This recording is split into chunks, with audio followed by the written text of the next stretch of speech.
হ্যাঁ কাউসার, হ্যালো, কি হয়েছে? কোনো গ্যাঞ্জাম লাগছে? হ্যাঁ দেখছো আমার বন্ধু অল টাইম রেডি। হ্যাঁ বন্ধু, লাগছে একটু গ্যাঞ্জাম, বুঝছো না? পিচ্ছি বলা আমি ওর সাথে লোকেশন দিতেছি, তুমি 5 মিনিটের মধ্যে দৌড়ে চলে আসো। ওকে জি, কোনো প্যারা নিস না। ওকে বন্ধু, love you love you.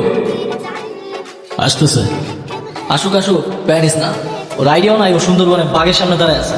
Bro, তোর হয়তো জানা নাই, সুন্দরবনে শুধু বাঘ না, সিংহও থাকে।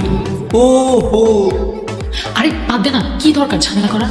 কেন বাদ দিব কেন? ও জানে, ওরা জানে আমার দাদাকে। হ্যাঁ ইউনো আমার দাদাকে ব্রো, ইউনো জানো না ব্রো, আমার দাদাকে তোমরা জানো না।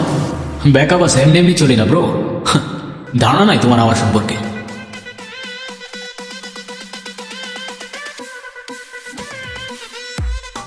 কি আসে না দেখা? আসতেছে আসতেছে, দাঁড়া। জ্যাম আছে না, বুঝতে হবে তো। কল দে, এত টাইম নাই। কেন পালানোর ধান্দা করতেছো নাকি? দেখলেই বোঝা যায় কার দম কত।